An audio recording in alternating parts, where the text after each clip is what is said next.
आज की इस वीडियो में हम पढ़ रहे हैं इंग्लिश बुक की एक पोम को जिसका टाइटल है द सोवर। सोवर का मतलब होता है बीज बोने वाला, यानी वह व्यक्ति जो खेतों में बीज बोने का काम करता है। यह पोम एक किसान की मेहनत, उसके धैर्य और उसके संघर्ष को दर्शाती है। इसमें पोइट उसकी मेहनत को देखकर बहुत ज़्यादा प्रेरित होता है, बहुत ज़्यादा एक्साइटेड होता है। यह उसके जीवन के क्रम का एक संदेश देती है।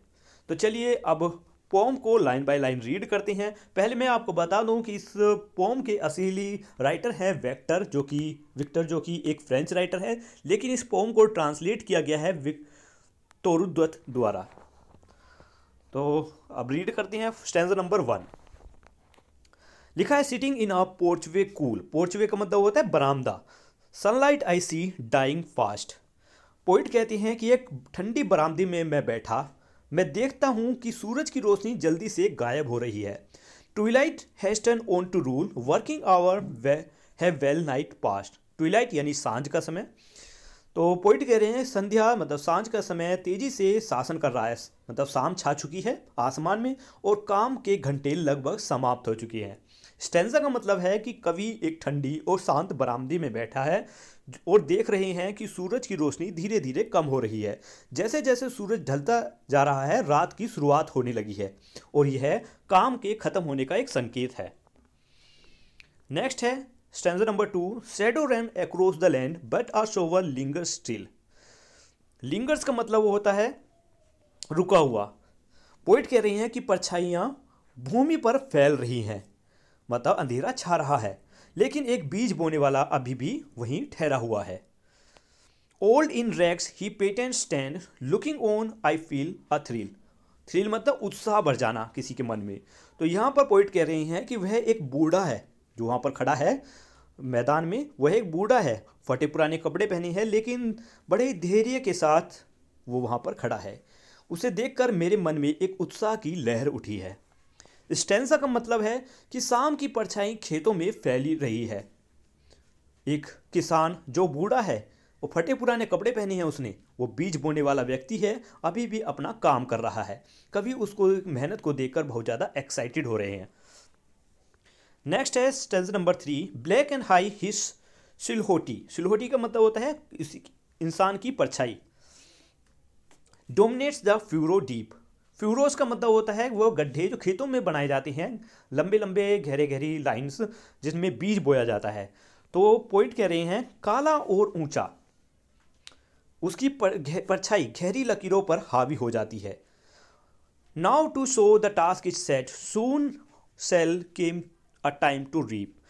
अब बीज बोने का कार्य शुरू हो गया है, जल्द ही फसल काटने का समय आएगा। अब देखिए स्टेंजा का एक्सप्लेनेशन समझिए।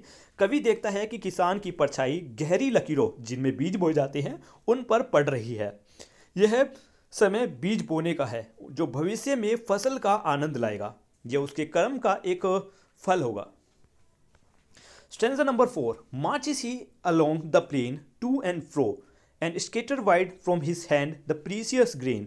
Muse I see him stride. अब देखिए मार्चेस का मतलब होता है आगे की तरफ चलना, कदम बढ़ा के आगे की तरफ चलना। स्केटर्स का मतलब होता है फैलना और म्यूज का मतलब होता है विचार करना, सोचना। तो इसमें पोइट कह रहे हैं कि वह मैदान में वह किसान मैदान में आगे पीछे चलता है, अपने हाथों से वह कीमती अनाज फैलाता है। उसे चलते देख मैं सोचने लगता हूँ। यहाँ पर एक्सप्लेनेशन है इस स्टेंजा का कि किसान खेत में इधर उधर चलता है और बीज बोता है। कवि उसके काम को देखकर गहराई से सोचने लगता है। वह किसान की मेहनत और संपन्नता को दर्शाता है। Stanza number 5। Darkness deepens faded the light now his gesture to mine eye are august strange his height seems to touch the starry skies. अब यहाँ पर मीनिंग समझिए। जेस्चर का मतलब होता है इशारे करना या हरकतें करना। ऑगस्ट का मतलब होता है भव्य सुंदर। स्टेयर स्काइज का मतलब तारों से भरा आसमान। इस स्टेंजा में पोइट कह रहे हैं कि अंधकार गहराता है, रोशनी मिटने लगती है, अब उसकी हरकतें मेरी नज़रों में शानदार लगती हैं। उसकी ऊंचाई इतनी अजीब और भव्य लगती है जैसे वह तारों भरे आसमान को छू रही हो। मतलब एक्सप्लेनेशन है स्टेंजा का कि जैसे जैसे रात गहराती है, किसान का आकार कवि को और प्रभावशाली और रहस्यमय लगता है। उसकी मेहनत और कर्म पोइट की नज़रों में महान और भव्य सुंदर लगने लगती है। ठीक है, तो ये स्टेंजा यहीं पर ख़त्म होता है। ये पोएम एक किसान की मेहनत को दर्शाती है, कवि जिसे देखकर बहुत ज़्यादा प्रेरित होता है। तो यहीं पर हमारी ये पोम ख़त्म होती है। उम्मीद है आपको पोम अच्छे से समझ आई होगी। मैं एक बार इसको फिर से रिपीट कर देता हूँ, इस बार बिना रीड करे इसका सिर्फ हिंदी एक्सप्लेनेशन बताऊंगा कि हर स्टेंजा का मतलब क्या था। पहले स्टेंजा में कवि एक ठंडी और शांत बरामदे में बैठा है और देख रहा है कि सूरज की रोशनी धीरे धीरे कम हो रही है। जैसे जैसे सूरज ढलता है रात की शुरुआत होती है और काम खत्म होने का संकेत मिलता है।